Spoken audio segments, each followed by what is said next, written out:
1-1.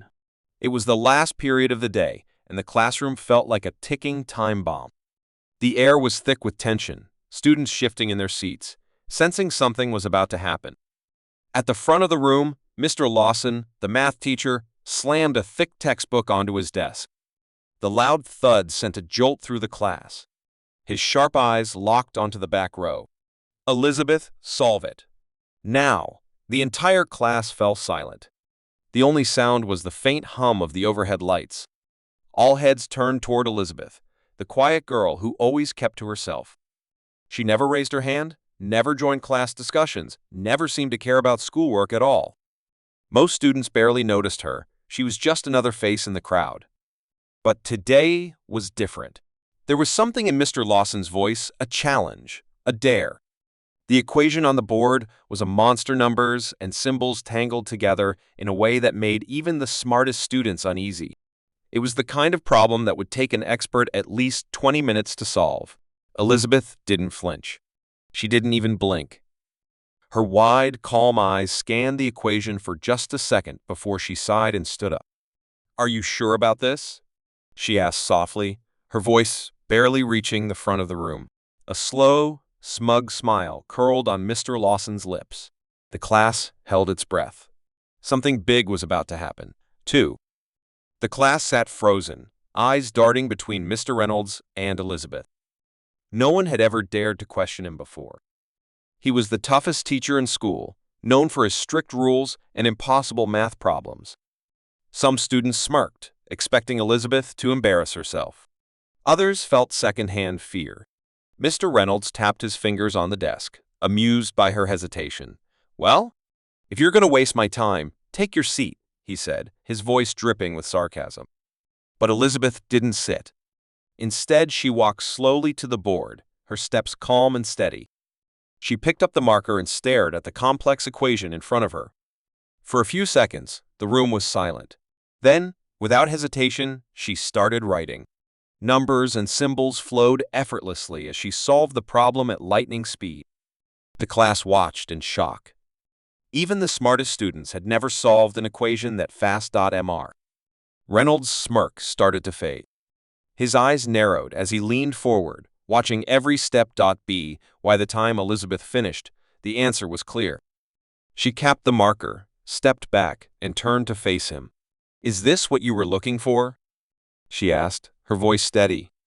A heavy silence filled the room. Then, Mr. Reynolds did something no one expected. He stood up. 3. The classroom was silent as Miss Carter slowly paced in front of the blackboard, her sharp eyes scanning every student. No one dared to move. Her reputation was well known. She never tolerated mistakes, and she never let students outsmart her. Then, she stopped. Her gaze locked onto Daniel. "Since you seem so confident today, why don't you solve this?" she said, stepping aside to reveal a massive equation written across the board. Daniel gulped. He hadn't expected this. But there was no turning back now. Slowly, he stood up, his heart pounding. The other students whispered, some betting he would fail within seconds. Mrs. Carter crossed her arms, waiting for him to make a mistake. Daniel picked up the chalk, staring at the equation. His mind raced. Then, he took a deep breath and started solving. The classroom watched in stunned silence. His hand moved quickly, each number and symbol flowing as if he had memorized the solution in advance. Mrs. Carter's smug expression slowly faded. By the time Daniel stepped back, he turned, locking eyes with her. "Is that correct?"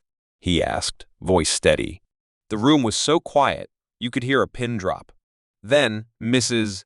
Carter did something no one expected. She nodded. The entire school knew about Mr. Reynolds. He was strict, never smiled, and had a sharp eye for troublemakers. If he caught you whispering, even for a second, you were in for a long lecture. When Logan walked into his class late, everyone held their breath. Mr. Reynolds slowly looked up from his desk, his face unreadable. "You're late," he said, his voice calm but firm. Logan shifted nervously. "You got caught in the hallway," he mumbled. The room stayed silent. The other students watched, waiting for what would happen next. Mr. Reynolds leaned back in his chair, studying Logan. Then, instead of scolding him, he said something no one expected. "Take a seat. And tell me, do you know the answer to this question?" Logan blinked. This was new. Carefully, he sat down. He looked at the board, then at Mr. Reynolds. "Yes," he said. "I do." A small smile flickered across Mr. Reynolds' face. "Then, let's hear it." The tension in the room shifted. No one had ever seen this side of him before. 5. Everyone in the office knew Mr. Carson was impossible to please. He demanded perfection, never praised anyone, and had a reputation for making employees quit. So when Ethan, the newest intern, was called into his office, the entire team exchanged worried glances. Ethan took a deep breath and knocked. "Come in," Mr. Carson said sharply. Ethan stepped inside, his hands slightly sweaty. Mr. Carson was staring at his computer screen, his fingers tapping against the desk. "You sent me this report?" he asked, without looking up. "Yes, sir," Ethan replied. A long silence followed. The tension in the air was thick. Ethan braced himself for criticism. Then, Mr. Carson did something unexpected. He leaned back, folded his arms, and said, "It's good." "Very good." Ethan blinked in shock. The entire office probably would, too. Mr. Carson finally looked at him. "Keep this up," he said. "You might actually last here." Ethan left the office, his heart still racing. Maybe Mr. Carson wasn't as impossible as they all thought. 6. Everyone feared Mr. Harrington. He was strict, cold, and never smiled.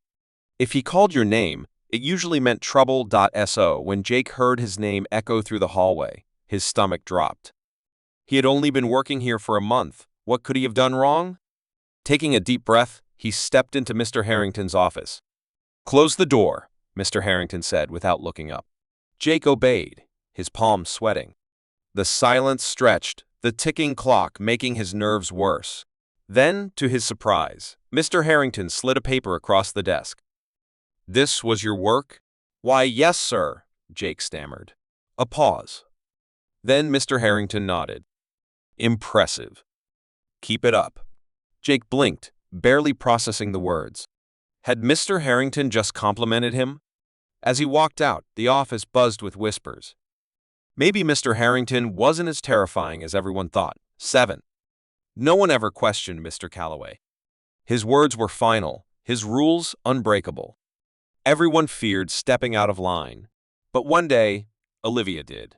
She stood in front of his massive desk, her hands clenched. "Sir, I believe there's been a mistake."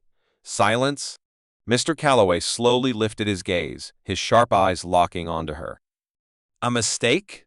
"Yes," Olivia said, heart pounding. "This report, it's not accurate." The air felt thick. A single wrong word, and she'd be done. Then, to her shock, Mr. Calloway leaned back and smirked. Finally. Someone with courage. Olivia froze. "What? You're right," he admitted, tapping the report. "I put in an error on purpose. I wanted to see if anyone would notice." She exhaled, barely believing it. "Good job," he added. "You might actually belong here." As Olivia left the office, her mind spun. Maybe Mr. Calloway wasn't just feared, maybe he was testing them all along. 8. Everyone at the firm knew one thing: Mr. Holloway never tolerated mistakes. His reputation was built on precision, and anyone who slipped up paid the price. Then came Daniel. Daniel was young, ambitious, and unshaken by Mr. Holloway's intimidating presence. One afternoon, he spotted a serious miscalculation in the quarterly reports, one that could cost the company millions. With a deep breath, he knocked on Mr. Holloway's door. "Come in." The room felt colder as Daniel stepped inside. "Sir, I found an error in the reports." Mr. Holloway glanced up, unimpressed. "Are you sure?" Daniel swallowed but stood his ground. "Yes, sir. I double-checked." A tense silence filled the room. Then, something unexpected happened. A slow smile formed on Mr. Holloway's face. "Interesting." He leaned back. "You're the first to notice." Daniel blinked. "Wait, you knew?" I wanted to see who actually paid attention, Mr. Holloway admitted. And it looks like I just found my next top analyst.